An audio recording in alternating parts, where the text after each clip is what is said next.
Hello again, folks. Well, I mean, I mean,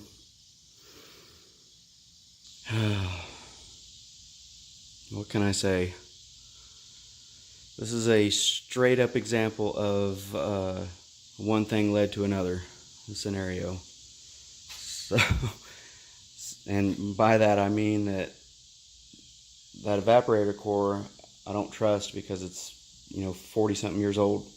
So I don't know if it's leaking or not, and I don't want to go through all this trouble putting this car back together and having that leak when I'm trying to restore this factory AC now.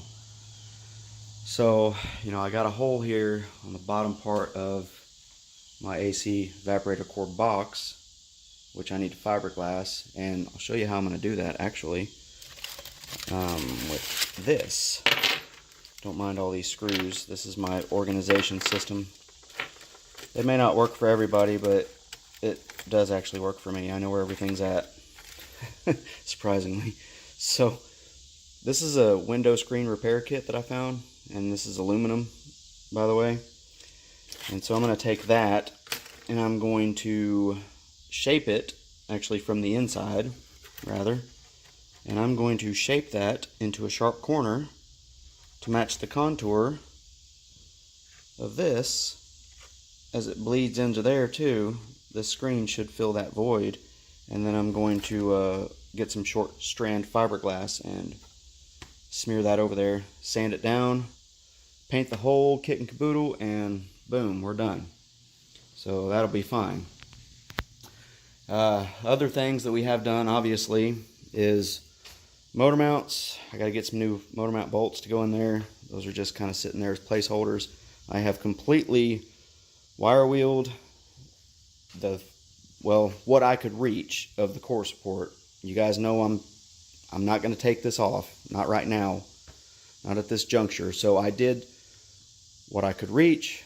I scuffed off, and I've rust converted, rust encapsulator, and then top coated all of that in the areas that I could reach. There's probably still a nook or cranny or two, here and there that I'm sure I wasn't able to get to, but structurally the car is perfectly sound and it's fine. All that's just surface rust, and it's not even really clinging to the metal. It's just powder, that you can pretty much wipe off with your hand. So I'm not too much concerned about it at this point. Anyways, I've done the same thing to the outside of the frame and the same thing to the firewall, with the exception of these areas right here that the factory boogered up their little, I don't know what it is, but some kind of tarry, fiberglassy, sticky type of material that they squirt on there from the factory. Well, I left it. I probably could have gone through the effort of taking it off, with power sander or grinder or something. And while I'm here, it would have been a valid decision, obviously. But, I kind of like that little stuff like that, to be honest. That stuff speaks to me. I like the little imperfections of things. I like the little characteristics of things. The stuff that came from the factory like that is just, it's hilarious to me.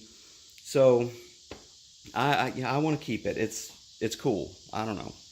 You can call me weird, whatever, but again, it's my car, so I'm gonna do what I want. So got new subframe bushings all the way around. I've put those in. I still got to get the rest of the suspension under the car. Just when I was changing out bushings in the upper and lower control arms and ball joints and what have you, one of those bushings, I should say, was rusted in there so bad, it got mangled up. The eyelet did. So I went ahead and bought new ones for the uppers, and now I instantly wanted the lowers to match, which are very expensive. But another reason why too is because I've got there's a huge malfunction. You can hear that with this lower control arm, and the bushings are bound up. I've taken them out.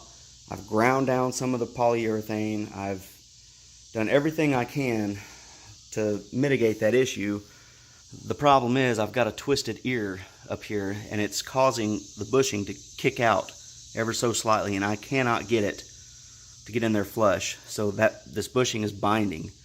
Another problem I'm having with this is at some point somebody bottomed out this car, and this lower ball joint doesn't quite seat all the way in. There's a bent spot here where maybe somebody put a jack under there at some point, or just, you know, smacked a big rock or something with the car. I don't know. Ran over something, but I'm not too thrilled with that. Which is why I don't have springs and spindles and all that put together right now, because I'm just scratching my head and I'm contemplating, and I'm thinking, you know, I need to just do it right and get the lower control arms that match the upper control arms, and everything will be copacetic and honky-dory. Oh, but my wallet is screaming at me, guys, screaming at me. While I'm waiting on a decision for that, I went ahead and took apart all of my wiring and taped everything back up and reloomed everything, put it all back together, fixed a few spots here and there that needed to be fixed. So that should all go back together as soon as the engine's back in. It'll be nice. It's all clean. It's all tidy. It's all where it needs to go, and sort of. So the next step is, you know, I'm going to restore the AC box there with a new fan regulator, a new thermostat, a new evaporator core. So then you might have noticed the paper towel wad that's underneath my brakes. God in heaven, I am just so fed up with brakes and with just junk parts. It's getting absolutely absurd, y'all. So here's the issue, okay? So I bought this booster, master cylinder, and proportioning valve kit all together, and it was originally a, where is it at? I don't know where the old booster went, or the old proportioning valve went. Oh, it was a right stuff proportioning valve on there. Okay, so the right stuff proportioning valve, no matter what I did, would always leak from that bottom one right here that goes across the frame rail there to the passenger side. Constantly. All these lines are all brand new. So, and the lines, I know, I mean, I spent some decent money on the lines, so they're good lines. I'm pretty comfortable with them. I wasn't comfortable with this proportioning valve from Right Stuff. This is not it. This is a different one, because I pulled the Right Stuff one off, and it had some burrs in it, and the threading was messed up in there, so that's why it wouldn't seal. It kept leaking brake fluid around the threads and coming down and dripping onto the fresh paint that I had just done. So I get another proportioning valve, and it comes in, and now the issue that I'm having is this one is now leaking from in between the collar here and the tube, the line tubing there. And the reason why it's doing that is because when you screw this in all the way, this bottoms out before it actually attaches the flares together. So the line just remains loose even when it's tight in there. So it's coming through, it's coming around the flare, and you know, the pressure of it is just pushing it up and out. So I don't know what to do about that. I'm still thinking about it. I'm open to suggestions as always, folks. So you can drop it down there. You can tell me to burn this thing to the ground at this point. I mean, I'm just so at my wit's end with, you know, and it's not really the car's fault. I should say this. It's poor quality. That's where it comes. It comes down to poor quality. That's what it is. That's all it is. Perfect example is these. I bought this tie rod end, ball joint kit, blah blah blah, you know, all together type of stuff. Center link, everything come together. These silly things right here. Look at it. Look at how bottomed out that is. I mean, you can't go any further on the tightness on that. And if I loosen that, the entire outer tie rod end on both of them, driver and passenger, the outer tie rod ends jiggle a little bit in there. Like that. They jiggle around and they're sloppy. You know, quality control. There's no reason for that. That's unsafe, in my opinion. So now I'm going to have to go through the trouble of, you know, finding some better ones, obviously. And then I'm going to have to take this back apart and, you know, yada, yada, yada, put it all back together again. But that's not the big deal. The big deal is I want what I pay for to work the first time.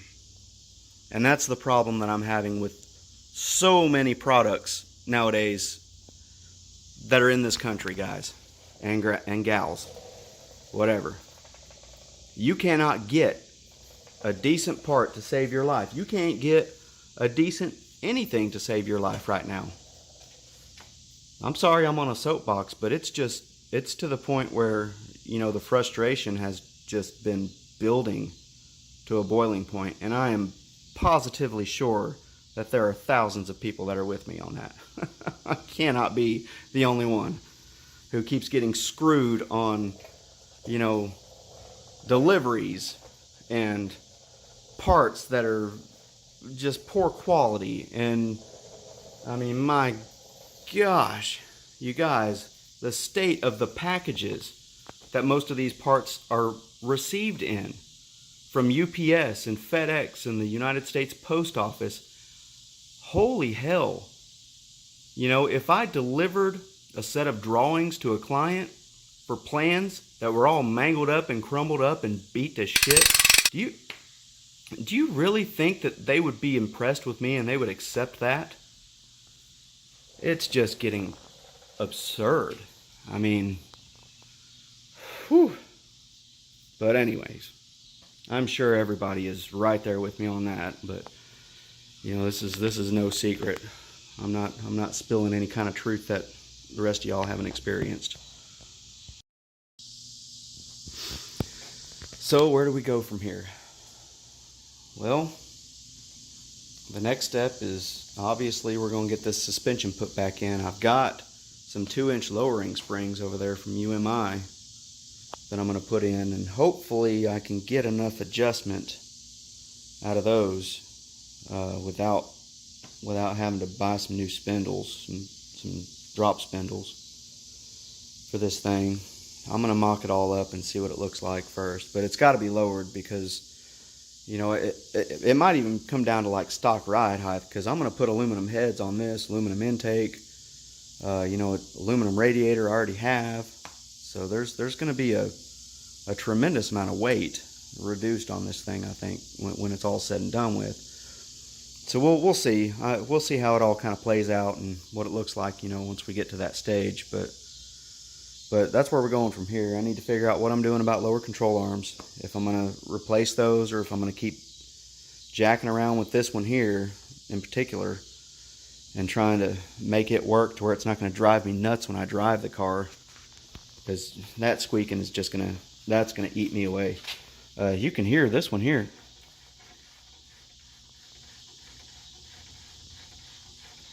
That's pretty quiet on that one. So, but like I said, there's some trauma happened on that one there for sure. I know. It's come a long way, folks. It's come a really, really long way. And I have to tell you, if I'm being honest, I'm getting super excited.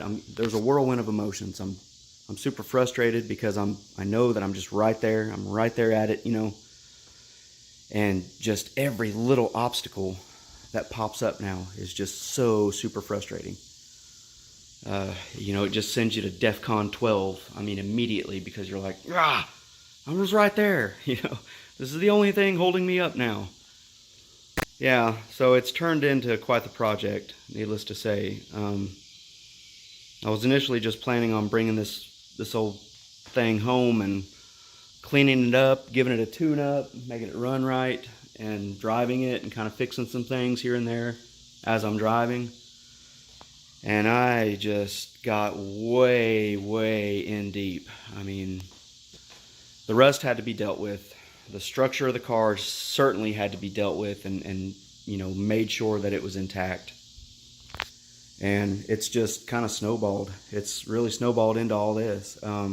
It would have been way easier for me to take out the floors and re-weld in floors and do all that nonsense with the heater box, the restoration with the heater box and all the AC vacuum lines, and all that junk would have been easily taken care of if that engine was already out. But in my ignorance, I didn't think I was going to be doing that kind of stuff to this car. I knew I was going to take the engine out eventually, you know, way down the road. Here we are. I'm at a loss. I'm just at a total loss. The interior came out good though. I mean, it's really laughable at this point, folks. It really is, because, you know, the amount of backtracking that I've had to do and effort that I've wasted, that I've just had to go back and undo, just simply because I don't have the space to blow this car apart in my little garage.